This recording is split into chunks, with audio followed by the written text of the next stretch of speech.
Hi everyone, A കോമേഴ്സിലേക്ക് ഏവർക്കും സ്വാഗതം. എൻ്റെ പേര് സജി. ശ്രീനാരായണപുരം ഓപ്പൺ യൂണിവേഴ്സിറ്റിയുടെ ബികോം 2024 ബാച്ചിലെ മൂന്നാം സെമസ്റ്ററും 2023 ബാച്ചിലെ രണ്ടാം സെമസ്റ്ററുമായ അഡ്വാൻസ്ഡ് ഫിനാൻഷ്യൽ അക്കൗണ്ടിംഗ് സബ്ജക്റ്റ് ക്ലാസ്സുകളാണ് ഇവിടെ കൈകാര്യം ചെയ്യുന്നത്. അതിനു മുന്നേ ആയിട്ടുള്ള ഒരു കാര്യം കൂടി പറയാനുണ്ട്. ഈ വീഡിയോ കാണുന്നവരുണ്ടെങ്കിൽ നമ്മുടെ ചാനലിൽ ഒന്ന് സബ്സ്ക്രൈബ് ചെയ്യുക, ലൈക്കും കമന്റും ചെയ്യുക, വീഡിയോ ഷെയർ ചെയ്യാനും മറക്കണ്ട. മാക്സിമം നിങ്ങളുടെ സപ്പോർട്ട് ഉണ്ടെങ്കിൽ മാത്രമേ വീഡിയോസ് ഇടാൻ പറ്റുള്ളൂ. അതുകൊണ്ട് മാക്സിമം നിങ്ങൾ എന്ത് ചെയ്യണം, സബ്സ്ക്രൈബ് ചെയ്യാൻ ശ്രമിക്കുക. പോകാം നമുക്ക് ക്ലാസ്സിലേക്ക്. ഫിനാൻഷ്യൽ അക്കൗണ്ടിംഗ് എന്നൊരു സബ്ജക്റ്റ് +1-ലും +2-ലും ബികോം ഒന്നാം സെമസ്റ്ററിലും പഠിച്ചിട്ടുണ്ട്. അതിന്റെ അഡ്വാൻസ്ഡ് കാര്യങ്ങളാണ് ഇപ്പോൾ നമ്മൾ പഠിക്കാൻ പോകുന്നത്. ഈ ഒരു സബ്ജക്റ്റില് നമുക്ക് പ്രധാനമായിട്ട് പഠിക്കേണ്ടത് 6 ബ്ലോക്സുകളാണ്. അപ്പൊ ഏതൊക്കെയാണ് ഈ 6 ബ്ലോക്സുകൾ? ബ്ലോക്ക് 1 എന്ന് പറയുന്നത് ഇന്റർനാഷണൽ ഫിനാൻഷ്യൽ റിപ്പോർട്ടിംഗ് സ്റ്റാൻഡേർഡ്സ്, അതിന്റെ ഷോർട്ട് ഫോം ആണ് IFRS. രണ്ടാമത്തെ ബ്ലോക്ക് എന്ന് പറയുന്നത് ഇന്ത്യൻ അക്കൗണ്ടിംഗ് സ്റ്റാൻഡേർഡ്സ്, അതിന്റെ ഷോർട്ട് ഫോം ആണ് IAS. മൂന്നാമത്തെ ബ്ലോക്ക് എന്ന് പറയുന്നത് accounts of hire purchase and instalment system. 4 എന്ന് പറയുന്നത് റോയാലിറ്റി അക്കൗണ്ട്സ്. 5 എന്ന് പറയുന്നത് ബ്രാഞ്ച് അക്കൗണ്ട്സ്. 6ാമത്തെ ബ്ലോക്ക് എന്ന് പറയുന്നത് അക്കൗണ്ടിംഗ് ഫോർ കൺസൈൻമെന്റ്സ്. ഓരോ ബ്ലോക്കുകളിലായിട്ട് 2 അല്ലെങ്കിൽ 3 യൂണിറ്റുകളായിട്ട് ഡിവൈഡ് ചെയ്തിട്ടുണ്ട്. അതില് നമ്മളിപ്പോ നോക്കാൻ വന്നത് 6ാമത്തെ ബ്ലോക്കാണ്. 6ാമത്തെ ബ്ലോക്കിന്റെ പേരെന്താണ്? Accounting four consignment. ഇതിൽ തന്നെ 2 യൂണിറ്റ്സ് ആയിട്ട് ഡിവൈഡ് ചെയ്തിട്ടുണ്ട്. ഒന്നാമത്തെ യൂണിറ്റ് എന്ന് പറയുന്നത് ഇൻട്രൊഡക്ഷൻ ടു കൺസൈൻമെന്റ്സും, രണ്ടാമത്തെ യൂണിറ്റ് എന്ന് പറയുന്നത് പ്രിപ്പറേഷൻ ഓഫ് കൺസൈൻമെന്റ് അക്കൗണ്ട്സും. ഈ 2 യൂണിറ്റ്സ് നല്ലപോലെ പഠിക്കണം. ഒന്നാമത്തെ യൂണിറ്റ് എന്ന് പറയുന്നത് തിയറി പാർട്സ് മാത്രമേ ഉള്ളൂ. രണ്ടാമത്തെ യൂണിറ്റിനകത്ത് theory plus problems.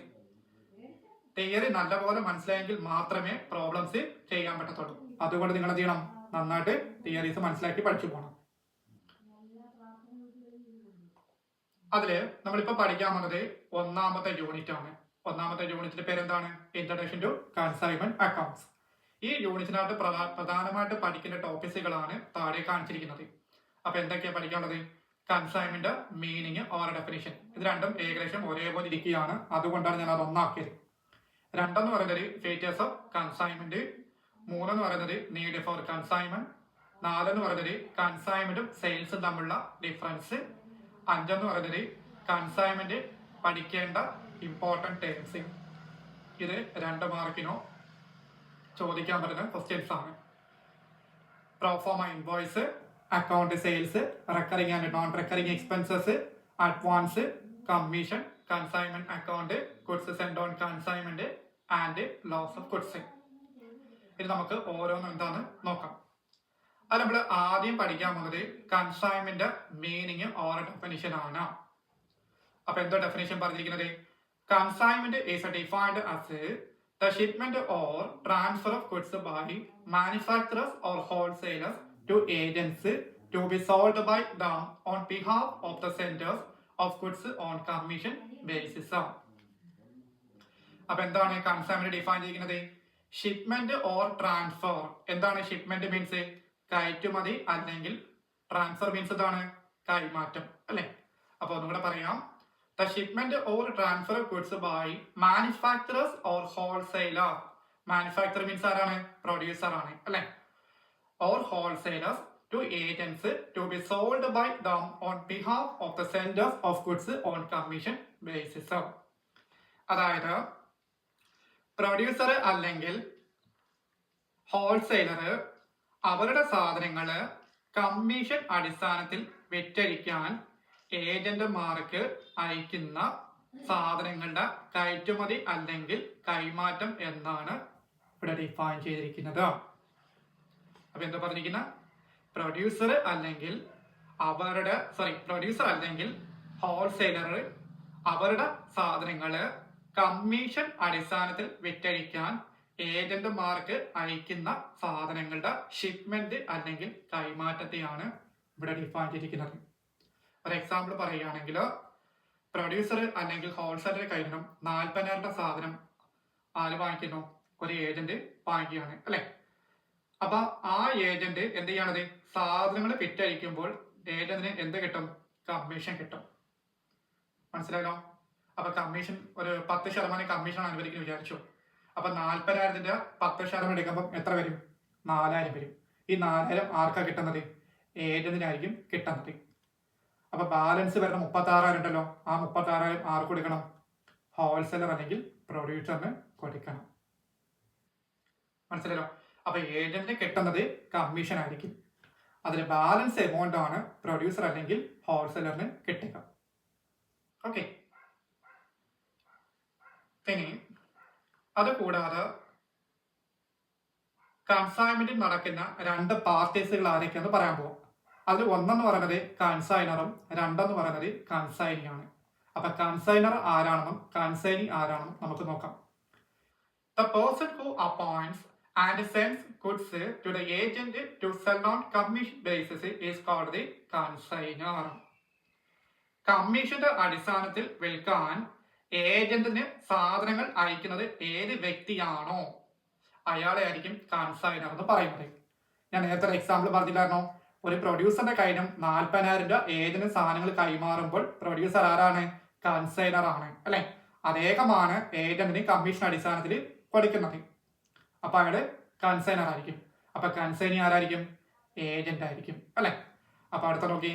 The person to whom the goods are sent for sale on commission basis is called the consignee. കമ്മീഷന്റെ അടിസ്ഥാനത്തിൽ വിൽക്കുനായി സാധനങ്ങൾ ആർക്കാണോ ലഭിക്കുന്നത് ആ വ്യക്തിയാണ് കൺസൈനി എന്ന് വിളിക്കുന്നത്. ചുരുക്കി പറഞ്ഞാൽ പ്രൊഡ്യൂസർ ഓർ ഹോൾസെയിലറിനെയാണ് കൺസൈനർ എന്ന് പറയുന്നതും ഏജന്റിനെയാണ് എന്തെന്ന് പറയുന്നത്? കൺസൈനി എന്ന് പറയുന്നത്. ഓക്കെ, അതാണ് കൺസൈനറും കൺസൈനിയും തമ്മിലുള്ള വ്യത്യാസം. ഇത് 1 മാർക്കിൽ ചോദിക്കുന്ന ക്വസ്റ്റ്യൻ ആണ്. ഇത് നിങ്ങൾ നോട്ട് ചെയ്തോണം. ഇനി അടുത്ത പറയാൻ പറ്റത് കൺസൈൻമെന്റ് ഫീച്ചേഴ്സ് അല്ലെങ്കിൽ ക്യാരക്ടറിസ്റ്റിക്സ് ഒക്കെയാണ് പറയാൻ പോകുന്നത്. അപ്പൊ നമുക്ക് നോക്കാം. ഒന്നാമത്തെ ഫീച്ചർ എന്ന് പറയുന്നത് there are 2 parties to a transaction of consignment. Consignment ഇടപാടിന് 2 പാർട്ടികളുണ്ട്. അപ്പൊ ആരൊക്കെയാണ് ആ പാർട്ടികൾ? കൺസൈനറും ആൻഡ് ദി കൺസൈനി. അപ്പൊ കൺസൈനർ ആരാണെന്നും കൺസൈനി ആരാണെന്നും ഞാൻ ആദ്യമേ പറഞ്ഞു കഴിഞ്ഞു. ഓക്കെ. അപ്പൊ കൺസൈൻമെന്റിൽ ഇടപാട് നടക്കുമ്പോൾ പ്രധാനമായിട്ട് വരുന്ന 2 പാർട്ടികളാണ് കൺസൈനറും കൺസൈനിയും. രണ്ടെന്ന് പറയുന്നത് the relationship between consignor and consignee. കൺസൈനറും കൺസൈനിയും തമ്മിലുള്ള ബന്ധം എന്ന് പറയുന്നത് പ്രിൻസിപ്പൽ ആൻഡ് ഏജന്റ് ആണ്. അപ്പൊ പ്രിൻസിപ്പൽ ആരാണ്? കൺസൈനറും. ഏജന്റ് ആരാണ്? കൺസൈനിയും ആണ്. മൂന്നാമത്തെ പോയിന്റ് ആണ് consignment of goods by the consignor to the consignee is not for sale of goods but only transfer of possession of the goods. Consignment of goods by the consignor to the consignee is not sale of goods but only transfer of possession of the goods. അതായത് consignor കൺസൈനിക്ക് സാധനങ്ങൾ കൈമാറുന്നത് സാധനങ്ങളുടെ വിൽപ്പനയല്ല. പിന്നെയോ ഉടമസ്ഥ അവകാശം കൈമാറാതെ സാധനങ്ങളുടെ കൈവശം മാത്രം കൈമാറ്റമാണ്. ശരിക്കും പറഞ്ഞാൽ സെക്കൻഡ് പാർട്ടി അതായത് ഏജന്റിന് സാധനങ്ങൾ കൈമാറുമ്പോൾ ആ സാധനം ഏജന്റിന് അവകാശപ്പെട്ടതല്ല. ആ സാധനം ആർക്കുള്ളതാണ്? കൺസൈനർക്കുള്ളതാണ്. മനസ്സിലായോ? അത് തേർഡ് പാർട്ടിക്ക് പോയി കഴിഞ്ഞാൽ ആ സാധനം ആരുടെ കയ്യിൽ പോയി? തേർഡ് പാർട്ടിയുടെ കയ്യിൽ പോയി. തേർഡ് പാർട്ടി എത്തുന്നിടം വരെയുള്ള സാധനങ്ങൾ ആർക്കുള്ളതായിരിക്കും? കൺസൈനർക്കുള്ളതായിരിക്കും. പക്ഷെ അത് കൺസൈനിക്ക് ഉള്ളതല്ല. ഓക്കെ, അതാണ് വ്യക്തമായിട്ട് പറഞ്ഞിരിക്കുന്നത്. കൺസൈനിക്ക് സാധനങ്ങൾ കൈമാറുന്നത് സാധനങ്ങളുടെ വിൽപ്പനയ്ക്കുള്ളതല്ല. അതാണ് പറഞ്ഞിരിക്കുന്നത്. Is not a sale of goods. പിന്നെയോ ഉടമസ്ഥ അവകാശം കൈമാറാതെ വസ്തുക്കളുടെ കൈവശം, ഈ പൊസസിന് വിളിക്കുന്ന പേരാണ് കൈവശം എന്ന് പറയും. ഇനി ഫോർത്ത് വൺ ആണ് sale process belong to the consignor and the consignees get a commission for their services. Sale process belong to the consignor and the consignees get a commission for their services. വിൽപ്പന വരുമാനം കൺസൈനറിനാണ്. അതാണ് പറയുന്നത് sale process belong to the consignor. വിൽപ്പന കിട്ടുന്ന വരുമാനം ആർക്കുള്ളതാണ്? കൺസൈനറിനാണ്. എന്നാൽ സേവനങ്ങൾക്ക് പ്രതിഫലമായി ആർക്ക് കിട്ടുന്നു? കൺസൈനിക്ക് കമ്മീഷൻ മാത്രമേ കിട്ടത്തുള്ളൂ. ഏജന്റ് അവിടെ ചെയ്യുന്ന സർവീസ് ആണ്. അപ്പൊ ആ സർവീസിനകത്ത് കിട്ടുന്ന എന്താണ്? കമ്മീഷൻ ആയിരിക്കും. അത് ആർക്കാ കിട്ടുന്നത്? കൺസൈനിക്ക് അല്ലെങ്കിൽ ഏജന്റിനായിരിക്കും. കൺസൈനർക്കായിരിക്കും എന്തെയ്യുന്നത്? വിൽപ്പനയിലുള്ള ഇൻകം കിട്ടുന്നത്. ഇനി അടുത്ത പോയിന്റ് പറഞ്ഞത് അഞ്ചാമത്തെ പോയിന്റ് ആണ്. The goods are to be treated as a property of the consignor until it is sold to their parties. The goods are to be treated as the property of the consignor until it is sold to their parties. വസ്തുക്കള് അതായത് സാധനങ്ങള് third പാർട്ടികൾക്ക് വിറ്റ് തരുന്നത് വരെ അവ കൺസൈനറുടെ ഉടമസ്ഥയായി കണക്കാക്കപ്പെടും. ഞാൻ നേരത്തെ പറഞ്ഞിട്ടുണ്ട്, മൂന്നാമത്തെ വ്യക്തിയുടെ കയ്യിൽ പോകുന്ന വരെയുള്ള സാധനങ്ങൾ ഇത് ആർക്കുള്ളതായിരിക്കും അവകാശം? കൺസൈനർക്കുള്ളതാണ്. കൺസൈന് വിറ്റുപെടുത്താൻ മാത്രം മതി. പക്ഷെ അത് യാതൊരു അവകാശം ആർക്കില്ല? കൺസൈനിക്ക് ഉണ്ടാവത്തില്ല. ഓക്കെ, കൺസൈനർക്ക് മാത്രമായിരിക്കും. Now the last point, unsold goods on consignment are returned by the consignee to the consignor. വിറ്റുപോകാത്ത സാധനങ്ങള് കൺസൈനി തിരിച്ചു നൽകേണ്ടത് കൺസൈനറിനാണ്. കൺസൈനറുടെ കയ്യിൽ എന്തെങ്കിലും സാധനങ്ങൾ കയ്യിരിപ്പ് ഉണ്ടെങ്കിൽ അത് വിറ്റു പോയിട്ടില്ല എന്നുണ്ടെങ്കിൽ ആ സാധനം ആർക്ക് കൊടുക്കണം? കൺസൈനർക്ക് കൊടുക്കണം. അത് അവകാശപ്പെടുന്നത് ആരാണ്? കൺസൈനർ ആയിരിക്കും. അതാണ് ആറാമത്തെ പോയിന്റിൽ പറഞ്ഞിരിക്കുന്നത്. ഇനി അടുത്ത പറയാനുള്ളത് കൺസൈൻമെന്റ് നീഡാണ്. നീഡ് മീൻസ് എന്താണ്? ആവശ്യങ്ങളാണ് അല്ലെ. അപ്പൊ അതിനകത്ത് എന്തോ പറഞ്ഞിരിക്കുന്നത്? ഒന്നാമത്തെ പോയിന്റ് പറഞ്ഞിരിക്കുന്നത് helps manufacturers focus on production while agents handle sales. Helps manufacturers focus on production while agents handle sales. അതായത് പ്രൊഡ്യൂസറെ ഉൽപാദനത്തിൽ ശ്രദ്ധ കേന്ദ്രീകരിക്കാനാവുകയും സെയില് ഏജന്റുമാർക്ക് കൈകാര്യം ചെയ്യുകയും ചെയ്യുന്നു. അതായത് ഇപ്പൊ പ്രൊഡ്യൂസറാണ് സാധനങ്ങൾ ഉണ്ടാക്കുന്നത്. അപ്പൊ ആ സാധനത്തിൽ എന്ത് ചെയ്യണം? ഫോക്കസ് ചെയ്തുകൊണ്ട് ഏജന്റുമാർക്ക് എന്ത് ചെയ്യും? വിൽപ്പന മാത്രമേ കൈകാര്യം ചെയ്യാൻ പറ്റത്തുള്ളൂ. അതാണ് ഒന്നാമത്തെ പോയിന്റിൽ പറഞ്ഞിരിക്കുന്നത്. അപ്പൊ എന്ത് പറഞ്ഞ? പ്രൊഡ്യൂസറ് പ്രൊഡക്ഷനിൽ മാത്രം ശ്രദ്ധ കേന്ദ്രീകരിക്കുകയും സെയില് ഏജന്റുമാർ കൈകാര്യം ചെയ്യുകയും ചെയ്യണമെന്നുള്ളതാണ്. രണ്ടാമത്തെ point helps clear surplus or excess stock without heavy discounts. അതായത് ഭാരിച്ച വിലക്കുറവുകൾ നൽകാതെ അധിക സ്റ്റോക്ക് അല്ലെങ്കിൽ അവശേഷിക്കുന്ന സ്റ്റോക്ക് നീക്കാൻ ചെയ്യാൻ സഹായിക്കുന്നു. ഹെവി ഡിസ്കൗണ്ട്സ്, ഭാരിച്ച വിലക്കുറവുകൾ നൽകാതെ അധിക സ്റ്റോക്ക് അല്ലെങ്കിൽ അവശേഷിക്കുന്ന സ്റ്റോക്ക് നീക്കാൻ ചെയ്യാനായിട്ട് സഹായിക്കുന്നു എന്നതാണ്. മൂന്നാമത്തെ പോയിന്റ് എന്ന് പറഞ്ഞാൽ allow seasonal or perishable goods to reach the market faster. Allow seasonal or perishable goods to reach the market faster. Season അല്ലെങ്കിൽ നശിപ്പിക്കാവുന്ന വസ്തുക്കൾ വിപണിയിൽ വേഗത്തിലെത്തിക്കാൻ സാധിക്കുന്നു. സീസൺ അല്ലെങ്കിൽ നശിപ്പിക്കാവുന്ന സാധനങ്ങൾ മാർക്കറ്റിൽ വേഗത്തിൽ എത്തിക്കാനായിട്ട് സാധിക്കുന്നു. Allows flexible return of unsold goods. Allow flexible return of unsold goods. വിറ്റഴിക്കാത്ത സാധനങ്ങൾ സൗകര്യപ്രദമായി തിരികെ അയക്കാനായിട്ട് അനുവദിക്കുന്നു. വിറ്റഴിക്കപ്പെടാത്ത സാധനങ്ങൾ സൗകര്യപ്രദമായി തിരികെ അയക്കാനായിട്ട് അനുവദിക്കുന്നു. Useful foreign trade where direct selling is difficult. Useful in foreign trade where direct selling is difficult. നേരിട്ടുള്ള വിൽപ്പന ബുദ്ധിമുട്ടുള്ള വിദേശ വ്യാപാരത്തിൽ സഹായകരമാണ്. Useful in industries with frequent product changes or updates. സ്ഥിരമായി ഉൽപ്പന്ന മാറ്റങ്ങൾ അല്ലെങ്കിൽ പുതുക്കലുകൾ നൽകുന്ന വ്യവസായങ്ങളിൽ പ്രയോജനകരമാണ്. Promote to trust and collaboration between consignor and consignee. Consignee തമ്മിലുള്ള വിശ്വാസവും സഹകരണം വർദ്ധിപ്പിക്കുന്നു. Reduces transportation costs through bulk shipping to consignee. Bulk ഷിപ്പിങ്ങിലൂടെ ഗതാഗത ചെലവ് കുറയ്ക്കാനായിട്ട് സഹായിക്കുന്നു എന്നതാണ്. അപ്പൊ കൺസൈൻമെന്റിന് വേണ്ടുന്ന ആവശ്യങ്ങളാണ് ഈ പറഞ്ഞ 8 പോയിന്റ്സുകൾ. ഇത് 5 മാർക്കിന് ചോദിക്കുവാണെങ്കിൽ നിങ്ങൾക്ക് കംഫർട്ടായിട്ട് തോന്നുന്ന 5 പോയിന്റ്സ് എഴുതിയാൽ മതി. കൺസൈൻമെന്റ് എന്താണ് എഴുതിയ ശേഷമേ ഈ 5 പോയിന്റ്സ് എഴുതാം. ഏതെങ്കിലും 5 എണ്ണം സിമ്പിൾ ആയിട്ട് തോന്നുന്നത്. ഓക്കെ, ഇനി അടുത്ത ടോപ്പിക്കാണ് കൺസൈൻമെന്റിന്റെ ഡിഫറൻസ്. കൺസൈൻമെന്റിന്റെയും സെയിൽസിന്റെ ഡിഫറൻസ്. കൺസൈൻമെന്റും സെയിൽസും തമ്മിലുള്ള കമ്പാരിസൺ ആണ് പറയാൻ പോകുന്നത്.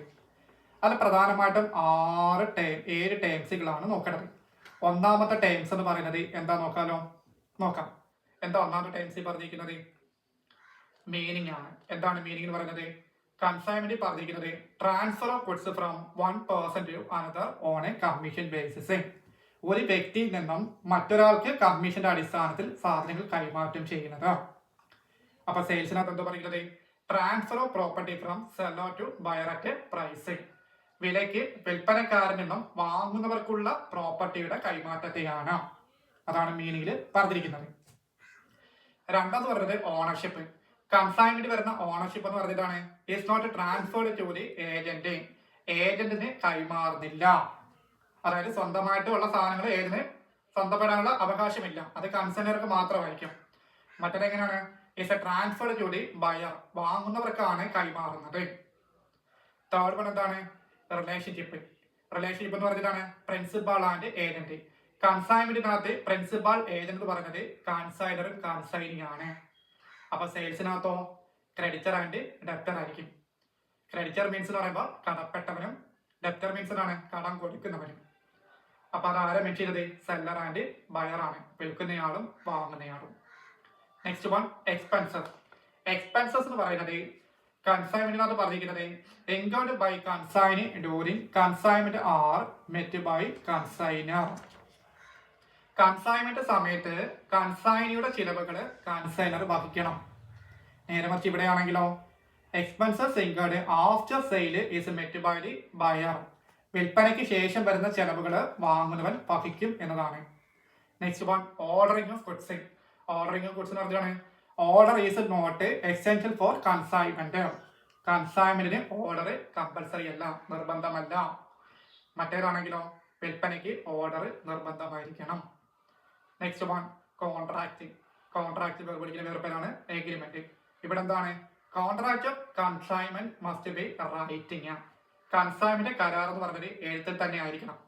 ഇവിടെയാണെങ്കിലോ എഴുത്തല്ലെങ്കിൽ റൈറ്റിംഗ് ആണ്. ഓറലോ റൈറ്റിംഗ്, വാക്കാലോ എഴുത്താലോ.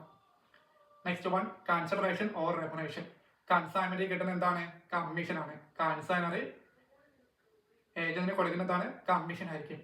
സെയിൽസിനകത്താണെങ്കിലോ പ്രോഫിറ്റ്. അപ്പൊ ഇത്രയും പോയിന്റ്സുകളാണ് കൺസൈൻമെന്റും സെയിൽസും തമ്മിലുള്ള ഡിഫറൻസ് എന്ന് പറഞ്ഞത്. ഇത് 5 മാർക്ക് ചോദിക്കുമ്പോൾ ഇത് ഇത്രയും. ഓക്കെ, നിങ്ങൾക്ക് മനസ്സിലാവുന്ന ഭാഷയിലാണ് എഴുതിയിരിക്കുന്നത്.